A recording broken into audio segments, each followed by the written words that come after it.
नमस्कार दोस्तों, RSMSB ग्राम विकास अधिकारी की आज हम बात करने वाले हैं। 27-28 दिसंबर को आपका एग्जाम होने वाला है। लगभग 30 दिन का समय है।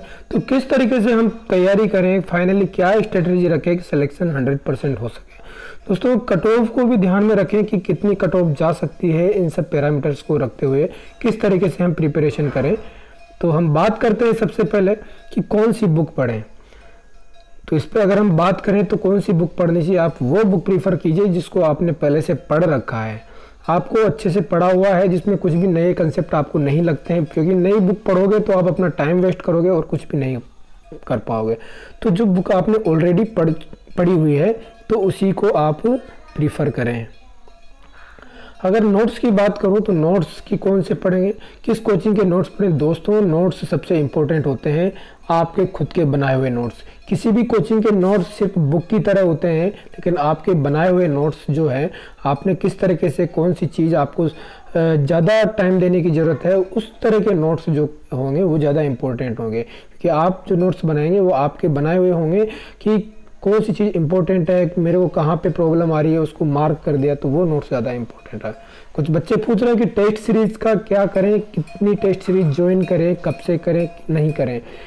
तो टेस्ट सीरीज वो पार्ट है आपके एग्ज़ाम का जो आपको एक्चुअल में आपका रियल में आपको आपका आईना दिखाता है कि आप कितने गहरे पानी में हैं या आपको कितनी मेहनत की और रिक्वायरमेंट है। तो टेस्ट सीरीज आपको ज़रूर ज्वाइन करनी चाहिए, चाहे किसी भी कोचिंग की आप ले सकते हैं या ऑनलाइन ले सकते हैं। बिना टेस्ट सीरीज के आगे बढ़ पाना बहुत मुश्किल है, क्योंकि आप अपना एनालिसिस खुद नहीं कर पाएंगे जब तक टेस्ट सीरीज ज्वाइन नहीं करेंगे। पर्टिकुलर हम बात करें तो आप इम्प्रूवमेंट किस तरह से करोगे, स्पीड वगैरह को कैसे मेंटेन कर पाओगे, एग्जाम पैटर्न को कैसे आप एक तरह से एनालाइज कर पाओगे। तो टेस्ट सीरीज बहुत ज़रूरी है। कब से ज्वाइन करें, आज से ही ज्वाइन करें, कल से ज्वाइन करें, लेकिन टेस्ट सीरीज जल्द से जल्द ज्वाइन कर लें और टेस्ट को सीरियसली दें।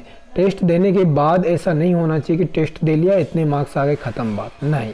उसमें से जो क्वेश्चंस आपको नहीं आए हैं, आपके गलत हुए हैं, उनको एक नोटबुक में नोट करते जाइएगा। तो उसके साथ ही उनके नोट्स भी बना लीजिएगा। तो जो टेस्ट सीरीज के नोट्स बनाएंगे वो आपको बहुत ही अच्छा रिजल्ट देंगे और बहुत ही कम टाइम में आपको बहुत कुछ देने वाले हैं। अब आगे हम बात करते हैं, कुछ बच्चे कह रहे हैं कि सर ऑनलाइन कोर्स ज्वाइन कर लें क्या। तो अब इतना समय नहीं है कि आप शुरू से पढ़ाई कर सको एक एक चीज़ को ऑनलाइन कोर्स के माध्यम से। सिर्फ 30 दिन का समय है, आपको खुद को अपने स्तर पर ही पढ़ाई करनी है। इसलिए आप इस बात को भूल जाइए कि हम ऑनलाइन कोर्स ज्वाइन कर लें या फिर बहुत लंबे वीडियोज़ वगैरह देख के किस तरह से क्या करोगे।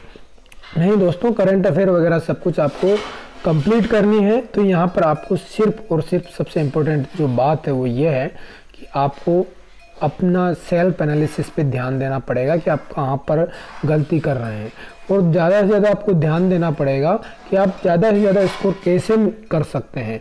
वो सबसे इम्पोर्टेंट बात है। नेक्स्ट हम बात करते हैं, बच्चे बोलते हैं sir self study.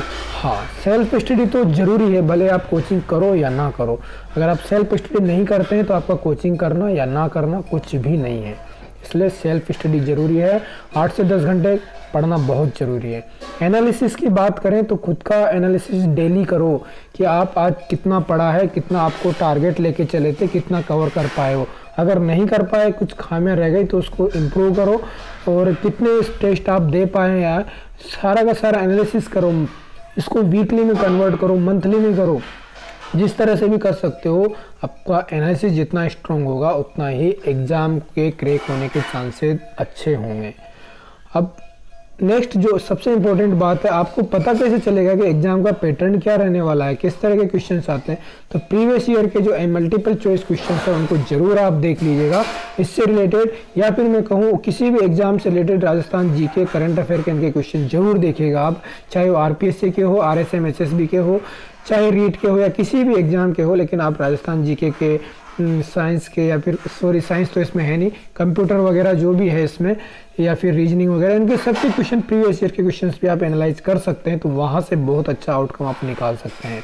Cut off target to be selected, तो कट ऑफ का भी थोड़ा सा ध्यान रखें कहाँ जा सकते हैं। कट ऑफ आप मान के चलिए जो पिछली बार गई है उससे 1.5 से 2 गुना कट ऑफ आप मान के चलिए, इतनी कट ऑफ जरूर जाएगी। 1.5 से 2 गुना। ये किसी भी वैकेंसी का ट्रेंड आप देख लीजिएगा, चाहे JN वगैरह का हो या फिर कांस्टेबल वगैरह, किसी का भी देख लीजिए, 1.5 से 2 गुना कट ऑफ आप मान के चलिएगा। स्ट्रेस फ्री होकर स्टडी करनी पड़ेगी, ऐसा नहीं कि तनाव में रह के पढ़ाई करेंगे कुछ होगा, नहीं होगा। आप बिना एकदम से किसी स्ट्रेस के आपको पढ़ाई करनी पड़ेगी और अच्छे से आपको टाइम देना पड़ेगा। जितना ज़्यादा आप टाइम दोगे पढ़ाई पे, स्ट्रेस पे ऑटोमेटिक उतना कम होता जाएगा। और स्ट्रेटजी इस तरह से बनाओ कि आपका टाइम भी बच जाए, टाइम ज़्यादा कंज्यूम ना हो, फालतू की चीज़ों में ज़्यादा ना उलझो। पजल्स वगैरह में ठीक है जितना आता है, बाकी को छोड़ो, ज़्यादा टाइम कंज्यूम नहीं करना है। अपने को कोशिश करने की ज़्यादा से ज़्यादा स्कोर कैसे कर सके, तो इस बात पे ज़रूर ध्यान दीजिएगा। तो दोस्तों ये थी कुछ इंपॉर्टेंट टिप्स जो कि एग्ज़ाम को लेकर थी मेरी। और आप जो भी आपका ये एग्ज़ाम है ग्राम विकास अधिकारी का, ज़्यादा समय नहीं है, 30 दिन में आप अच्छे से तैयारी कर लेंगे अगर इन सब का ध्यान रखें तो। बिना किसी डिस्ट्रैक्शन के आप तैयारी कीजिएगा, आपका सिलेक्शन जरूर हो जाएगा। बाकी मिलते हैं अगले वीडियो में। जय हिंद, जय भारत।